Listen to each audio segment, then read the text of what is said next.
nom du Père, du Fils et du Saint-Esprit. Amen. Le Seigneur soit avec vous et avec votre esprit. Évangile de Jésus-Christ selon Saint Jean. Gloire à toi, Seigneur. En ce temps-là, Jésus disait à ses disciples, « Si quelqu'un m'aime, il gardera ma parole. Mon Père l'aimera, nous viendrons vers lui, et chez lui, nous nous ferons une demeure. Celui qui ne m'aime pas ne garde pas mes paroles. Or, la parole que vous entendez n'est pas de moi. Elle est du Père qui m'a envoyé.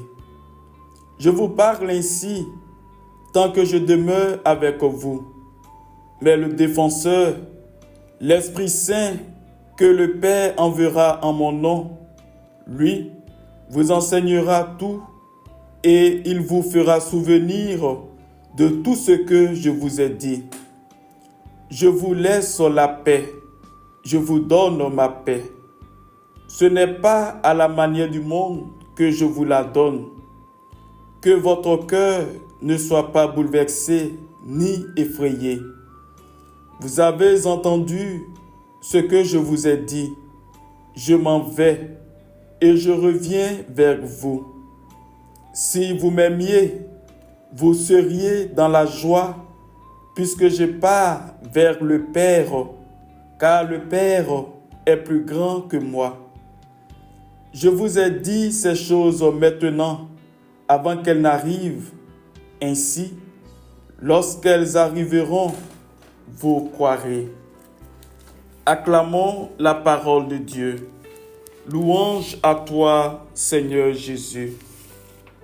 Bien-aimés frères, bien-aimées sœurs, le dimanche dernier, l'évangile que nous avons entendu nous donnait un commandement nouveau du Seigneur, celui de nous aimer les uns les autres comme lui-même nous a aimés.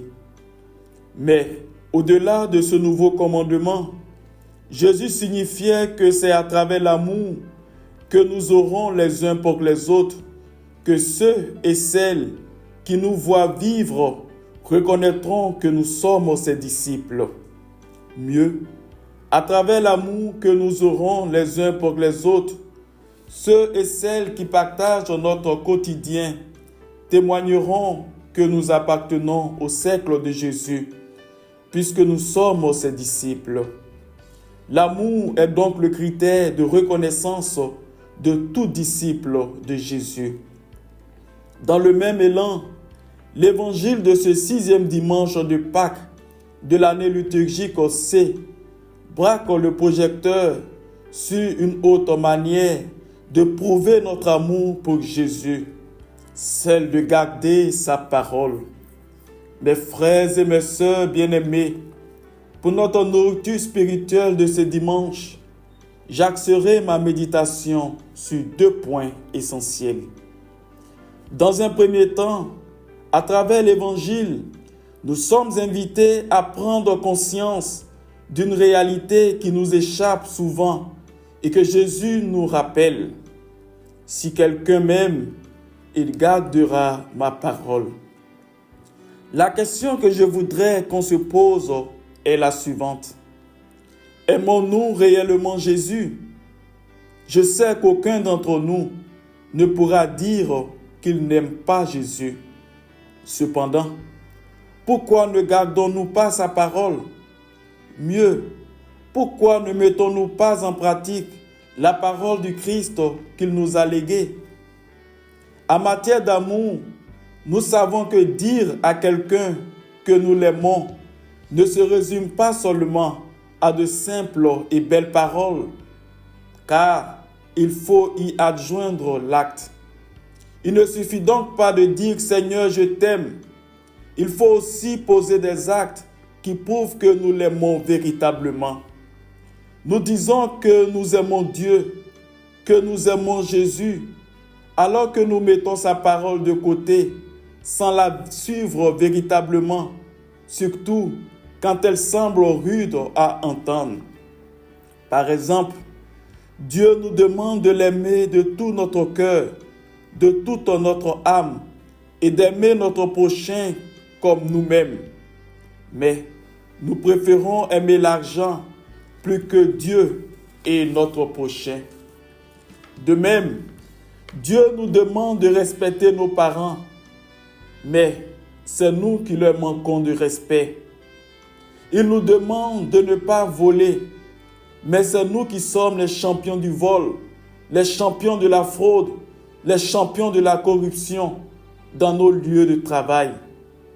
Dieu nous demande de ne pas envier le bien d'autrui, mais c'est nous qui jalousons les autres pour leur bien. Il nous demande d'aimer notre prochain, mais au lieu de l'aimer, nous choisissons de le haïr, de le mépriser, de le rabaisser. Oui, nous disons que nous aimons Dieu, mais rien de notre vie ne témoigne véritablement de cet amour que nous disons avoir pour lui. Nous sommes donc avertis, dans la mesure où Jésus est très clair dans ses propos.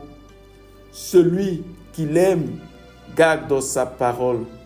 Par ricochet, celui qui ne l'aime pas ne gardera pas ses paroles. Pour Jésus, l'amour pour lui et la mise en pratique de sa parole sont inséparables, car l'un ne peut en aucun cas se passer de l'autre. Mieux, entre eux, la réciprocité est telle que l'un ne peut exister sans l'autre. Dire donc que nous aimons Jésus sans observer sa parole, c'est tout simplement mentir à soi-même. Par ailleurs, notre amour pour Jésus, qui se percevra par la mise en pratique de sa parole, fera que son Père et lui viendront établir leur demeure chez nous. Et s'ils établissent leur demeure chez nous, alors nous serons comblés et rien ne pourra ébranler notre foi. Osons donc faire des sacrifices pour mettre en pratique la parole du Seigneur et nous verrons que nous ne serons pas déçus. Dans un second temps, Jésus sait que dans quelques jours, dans peu de temps, il va rejoindre son Père et notre Père. Il sait que son absence sera difficile à accepter.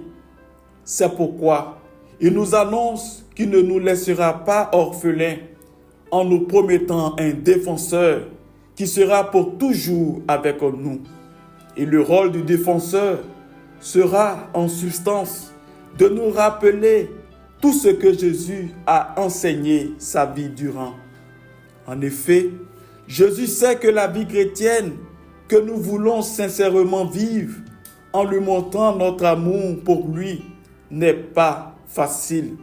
C'est pour cette raison qu'il nous promet l'Esprit Saint qui viendra nous donner la force de mettre en pratique sa parole et surtout nous donner la force de ne pas baisser les bras quand bien même nous sommes abandonnés ou rejetés à cause de notre volonté à mettre en pratique sa parole.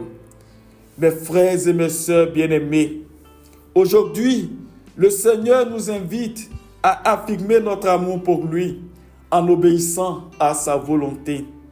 Laissons-nous donc conduire et guider par l'Esprit Saint qu'il enverra de nouveau sur nous. Et nous verrons ce que nous deviendrons en Christ. Prouvons à Jésus que nous l'aimons en mettant en pratique sa parole. Amen.